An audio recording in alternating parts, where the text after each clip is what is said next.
塞内加尔总理松科首次来华，对中国科技的发展表示惊叹。他说 ：“C'est extraordinaire, le niveau est assez impressionnant。”驳斥西方所谓新殖民主义言论，他表示 ：“Ce débat sur le néocolonialisme est un faux débat。”面对美国滥征关税，他认为 Ils veulent sortir de ces règles ou imposer des règles différentes。谈到中非合作，他称 Ça va se mettre en place pour que l'Afrique aussi puisse répondre à côté de la Chine à l'appel du monde。高端访谈专访塞内加尔总理松科，敬请收看。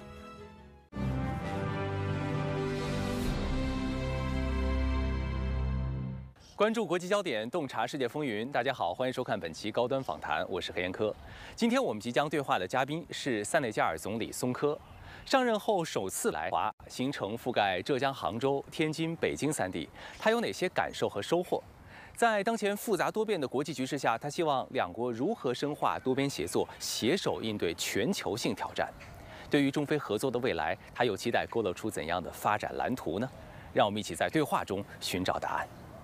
松科总理您好，非常高兴您接受高端访谈的专访。这一次呢，您来华出席世界经济论坛第16届新领军者年会，也就是夏季达沃斯论坛。您觉得有哪些亮点？您更关注哪些议题？ Permettez-moi d'abord de vous remercier, de remercier les organisateurs de ce forum qui m'ont invité.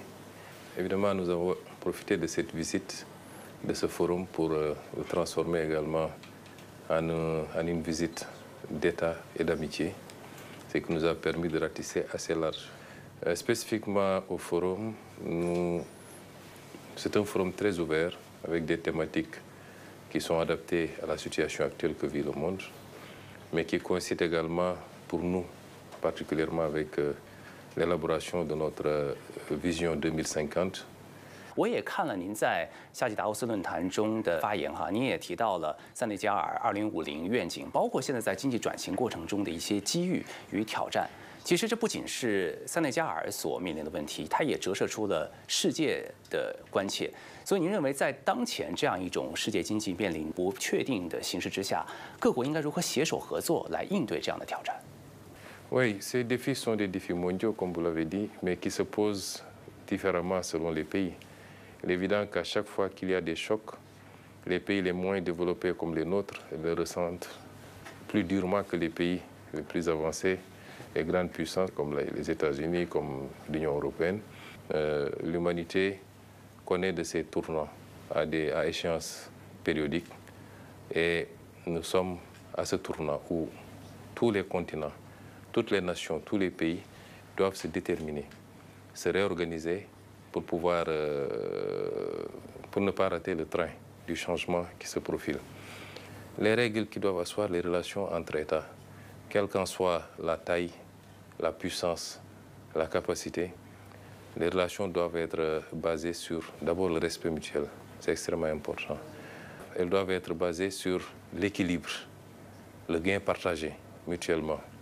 Elles doivent aussi être partagées sur le multilatéralisme. Les règles qui sont établies de commun accord à travers des discussions, par exemple les règles commerciales dans le cadre de l'OMC, doivent être des règles qui s'appliquent à tous. Et aucune partie ne doit pouvoir, parce que les règles ne l'arrangent plus, parce qu'elle sent qu'elle perd plus ou moins le pouvoir, la puissance et l'avance qu'elle avait, aucune partie ne doit pouvoir se lever toute seule et dire je dénonce les règles ou je change les règles du jeu. Se dessine ce profil avec une reconfiguration où le Sud global est en train de reprendre pied, comme on dit, est en train de devenir le moteur de la croissance mondiale, est en train de reprendre une place privilégiée, pour ne pas dire la première place, le Sud global, tiré notamment par la Chine, que nous félicitons pour les progrès extraordinaires qui ont été réalisés en si peu de temps et qui découlent de beaucoup d'abnégation, de beaucoup de discipline, d'organisation, mais beaucoup de conviction. Et cela doit inspirer tout le reste des pays du Sud. 此次中国之行，松科总理先后到访浙江杭州、天津和北京，感受中国在数字经济、人工智能、智慧物流等领域的前沿脉动与创新成果。在杭州，他了解跨境电商平台的运作，以及脑机接口、智能仿生手等产品发展与应用。在天津，他参观天津港，询问临汉码头的建设经验，还在鲁班工坊体验中华建筑技艺。从天津到北京，松科总理乘坐高铁，感受了中国速度。这一次访华呢，是您就任总理之后第一次访华。我们注意到您去了杭州、天津，然后现在呢，咱们是在北京，而且啊，您是参访了很多种不同类型的企业。我看有像数字经济、有科技创新企业，有新能源企业，还有像智慧物流交通这样的企业。在整个这个过程中，您对哪些方面印象最深刻？ La première étape de cette visite qui s'est déroulée à Hangzhou, une étape extrêmement importante. Et jusqu'à ce matin, d'autres accords ont été signés avec des institutions. La Chine est un partenaire important. Les investisseurs chinois sont très dynamiques, très entreprenants. Nous en recevons tout le temps et ils sont intéressés par tous les secteurs de l'économie. Ils viennent avec des intentions nobles, avec des modes de financement innovants. Toutes les offres ont été recensées et c'est très positif pour nous. Nous avons noué également ce partenariat avec la commune de Tanjing et incessamment également à ce niveau-là les autorités du port de Tanjing qui est le port le plus modernisé aujourd'hui. Nous sommes en train d'édifier 3 ports, un grand port qui existait déjà, le port de Dakar, mais 2 autres ports qui sont en cours de construction et un projet d'un 3e port au sud. Et nous avons, avec les autorités locales également là-bas, eu des discussions très intéressantes. Cela nous a inspiré d'ailleurs une idée. Nous voulons dans le partenariat avec la Chine, c'est-à-dire un hub en Afrique de l'Ouest, un hub en Afrique tout court. 我们一直在关注您在中国的行程，而且我发现您在参访一些企业的时候，真的是兴致盎然。这是在杭州啊，一家高科技企业，这是仿生手啊，在写塞内加尔国家的名字。啊，您在这儿。 他们应该是把这个写好的中国书法送给了您，仿生手还在弹钢琴。我看您在视频中还跟仿生手握了握手，和仿生手握手的感觉怎么样？ Oui, c'est extraordinaire dans l'entreprise et qui aujourd'hui, d'après les explications qui nous ont été données, a réussi à ce niveau d'innovation qui est unique dans le monde. Et c'est la 2e fois après la 5G, où la Chine a pu damer le pion à tout le monde. Récemment, il y a eu le phénomène DeepSeek qui a émerveillé tout le monde. C'était extraordinaire d'avoir eu le privilège de visiter ça, de le vivre et de voir que ce qui se dit sur l'intelligence artificielle. Et bravo à la Chine, bravo aux inventeurs chinois, au monde scientifique de la Chine. Je suis quelqu'un qui croit fondamentalement à l'Afrique et je suis sûr que l'Afrique peut faire des progrès importants dans ce sens. Indépendamment de la faiblesse des moyens, nous avons de jeunes talents très prometteurs qui parviennent à suivre, à faire des choses dans l'intelligence artificielle. Et nous voulons que la collaboration entre la Chine et l'Afrique soit orientée vers cela également. Nous réitérons nos félicitations à la Chine pour ce qu'elle est en train de faire et qui rend fier tout le Sud global. Aujourd'hui, nous sommes en train de démontrer qu'il n'y a pas de peuple condamné au retard. Il faut juste croire en soi, comme ça a été le cas pour la Chine. Mais je pense que dans les années à venir, ça va se mettre en place pour que l'Afrique aussi puisse répondre à côté de la Chine à l'appel du monde. 这一次您从天津到北京呢，也是乘坐中国的高铁啊，半个小时路程，其中最高时速会达到350公里每小时。经历过这样的一种体验之后，我想知道您会用什么样的关键词来形容中国的发展？您对于中国式现代化有什么样的理解？ Le niveau est assez impressionnant.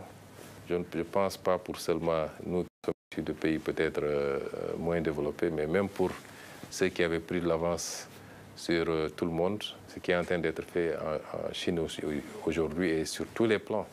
En fait, le transport, l'intelligence artificielle, le numérique, les télécommunications, tout ce qui se fait aujourd'hui en Chine émerveille le monde entier. Et je dirais que ce qui est impressionnant, c'est votre capacité à l'adapter à vos réalités, à garder votre originalité en tant que Chinois sur le plan culturel, sur le plan des valeurs. Et ça, c'est inspirant.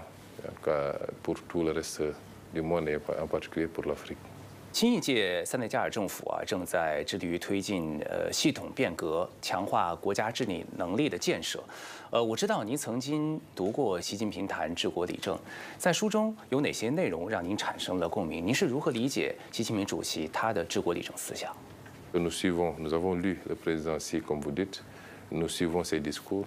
Je crois que les règles de gouvernance qui produisent des résultats sont quasi universelles. Maintenant, les adapter selon les réalités des pays, les contextes, les cultures, les croyances, c'est ça qui peut différer. Mais les règles dans la rigueur de la gouvernance, la bonne gouvernance, la transparence, le respect du bien public, la rigueur des élites, mais ensuite du peuple, ces règles-là sont universelles et tous les peuples qui les ont appliquées ont obtenu des résultats. Et je pense que le président Xi Jinping l'a compris, ceux qui ont été présidents de la Chine avant lui également.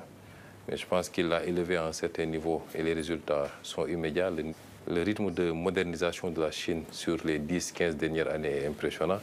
Et je pense que c'est tout son mérite et toute l'équipe qui travaille avec lui. Et c'est des sources d'inspiration également pour nos pays. Ce que j'apprends, ce que je retiens, c'est que sans rigueur, sans discipline et sans vision, il est impossible de développer un pays, même un tout petit pays, a fortiori un continent comme la Chine.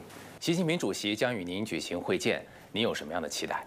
Nos attentes, c'est celle liée à une collaboration renforcée.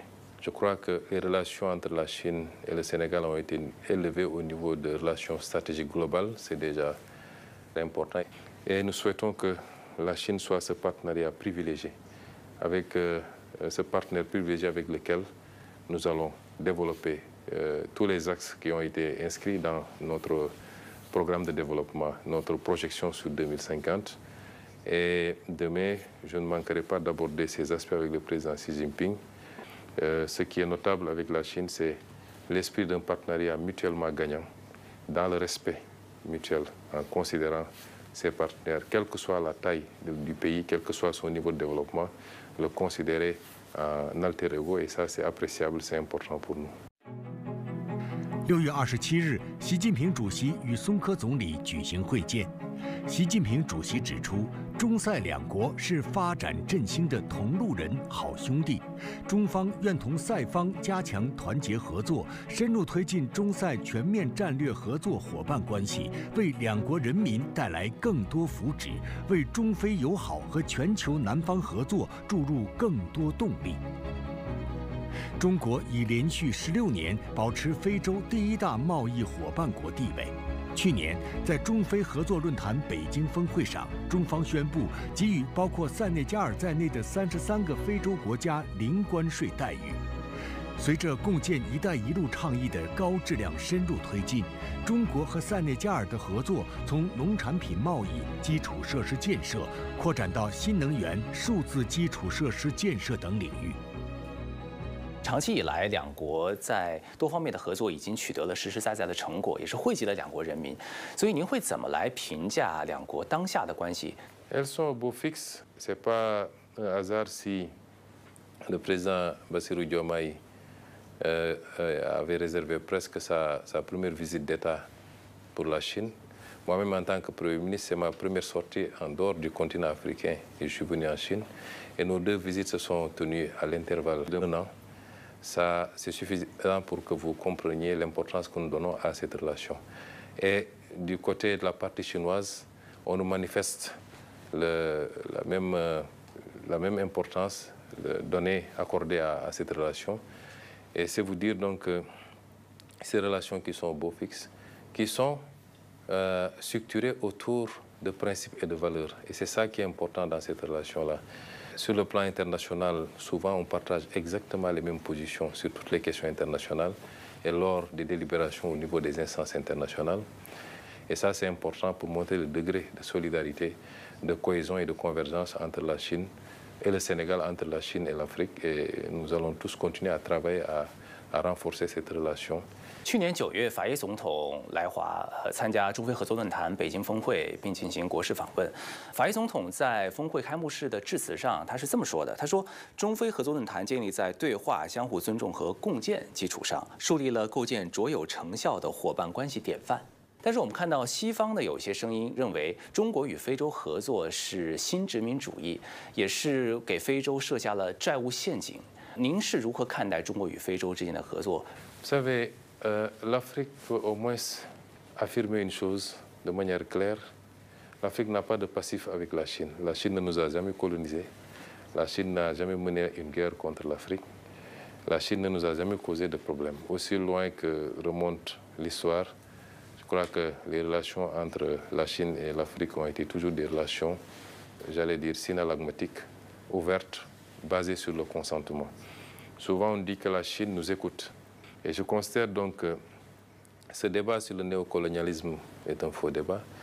Et je pense que beaucoup de discours sont plus liés à la peur que génère la montée en puissance de la Chine pour certaines anciennes puissances. Ils pensent qu'en disant cela, peut-être ça amènera les Africains à avoir peur de la Chine ou à se détourner de la Chine. Mais c'est méconnaître l'Afrique. Et ces discours sont des discours d'ailleurs infantilisants pour l'Afrique. Vous voyez, quand un leader africain parle de souveraineté, prend sa responsabilité, vous entendez dans certains médias occidentaux les gens dire que c'est sous influence de la Russie ou de la Chine. Vous croyez que nous n'avons pas le bagage intellectuel, les capacités de réfléchir par nous-mêmes, de concevoir par nous-mêmes et défendre nos intérêts, pour que nous soyons sous l'influence de la Chine ou l'influence de la Russie? C'est parce que ceux qui disent ça ont toujours conçu les relations à l'Afrique comme cela. Et ils pensent que si l'Afrique tourne le regard vers quelqu'un d'autre, c'est parce qu'elle a été influencée ou dominée. Et je ne conçois pas, moi, les relations sous ce rapport. Et je vois qu'en tout cas, depuis que nous sommes aux affaires, tous les contacts qu'on a eus avec la Chine sont des contacts basés sur le respect, sur le souci d'un progrès partagé, d'une croissance partagée. 塞内加尔也是第一个同中国签署“一带一路”合作文件的西非国家。现在的两国的合作已经是走入了高质量快车道。去年法耶总统在访华的时候也明确表示，他非常欢迎共建“一带一路”倡议，认为这个倡议对于非洲的基础设施建设，包括像港口、机场、公路、铁路等等，都做出了巨大的贡献。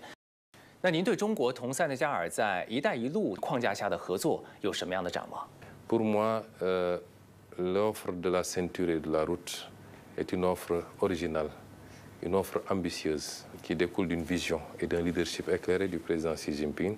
Le Sénégal a été le premier pays en Afrique de l'Ouest à adhérer à cette offre. Et c'est une offre effectivement qui se soucie d'une prospérité partagée. Et c'est ça le plus important. Parce que, vous l'avez dit, en si peu de temps, des réalisations concrètes ont poussé un peu partout en Afrique.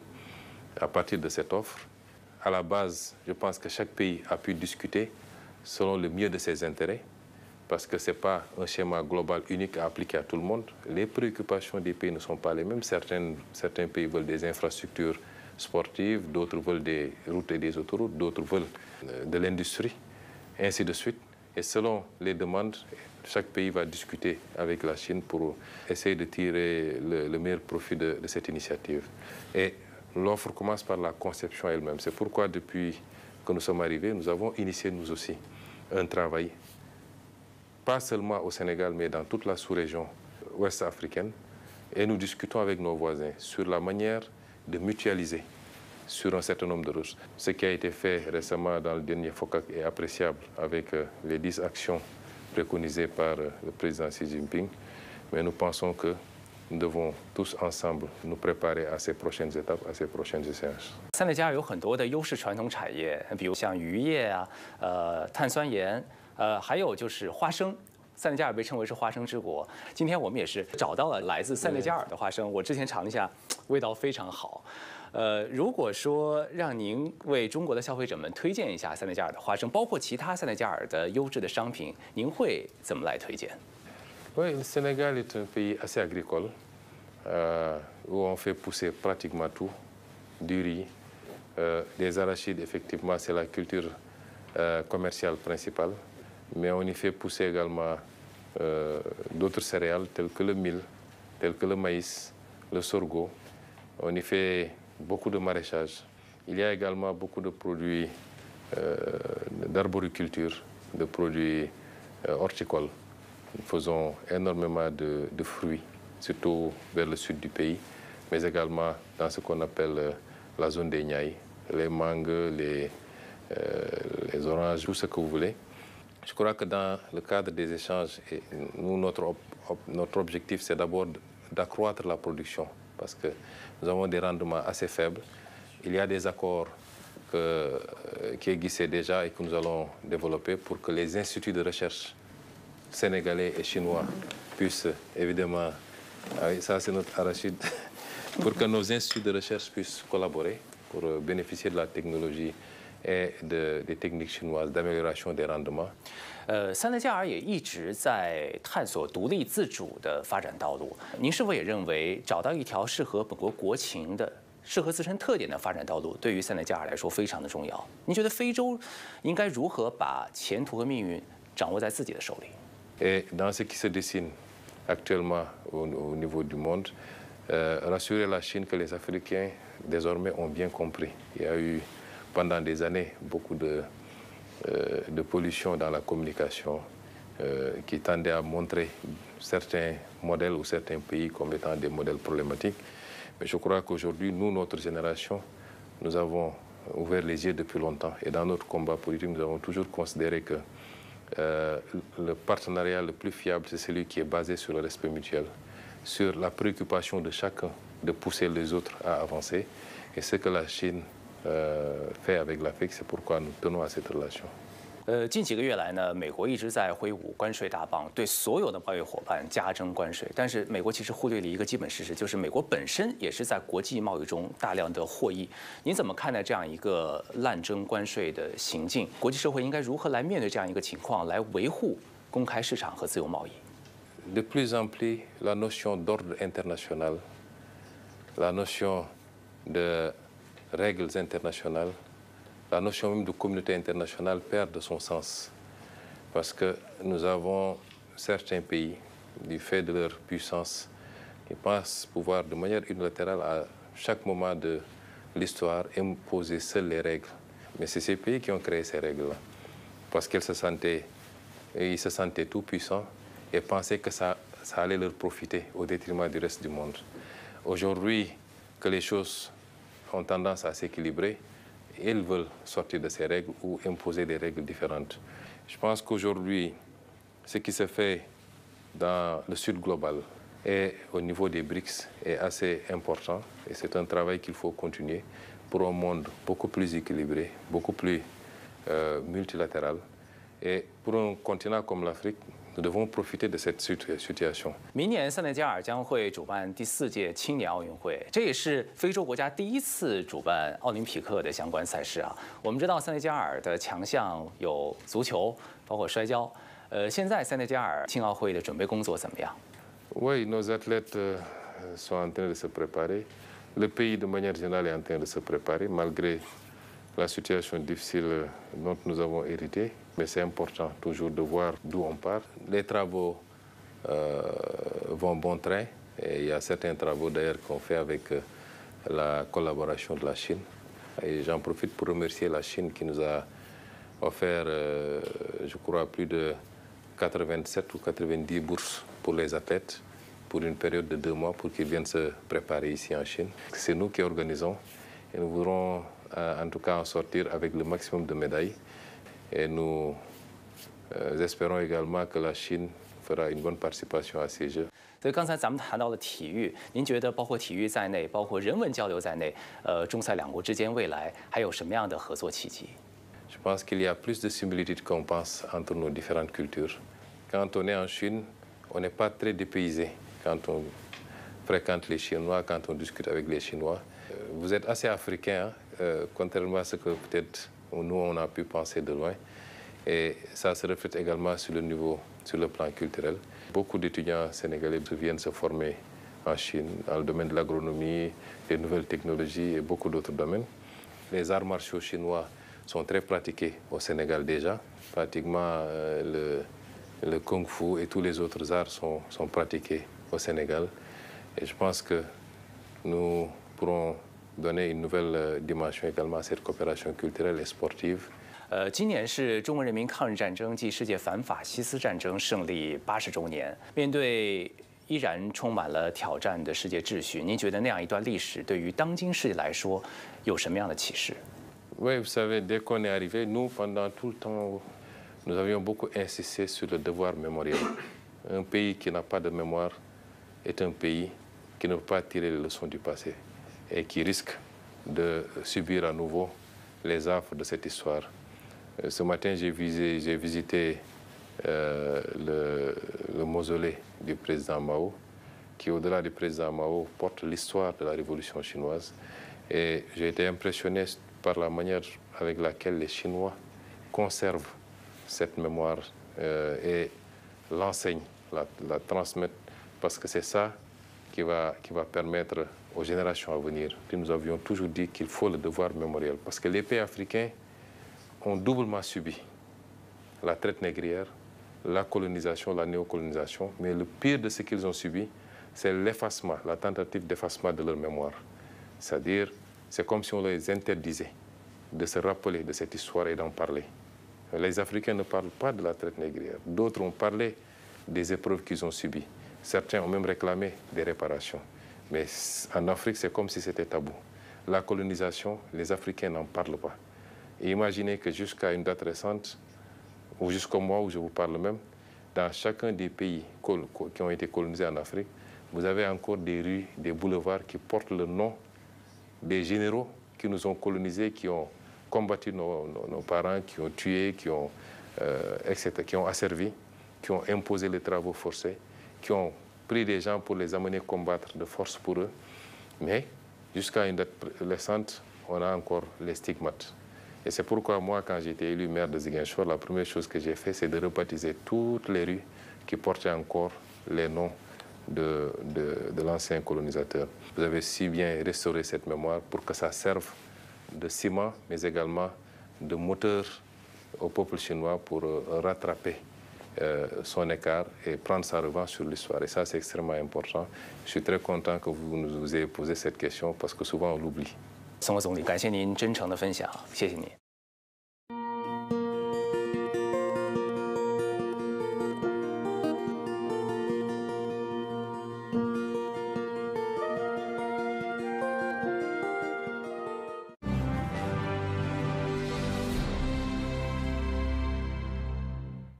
在专访中，松科总理表示，此次中国之行给他带来了诸多启发。他希望深化塞中两国在基础设施、电动汽车、人工智能、数字经济等领域的合作，将中国智慧转化为塞内加尔更快、更好发展的助力。感谢您收看本期高端访谈，我是何延科，我们下期再会。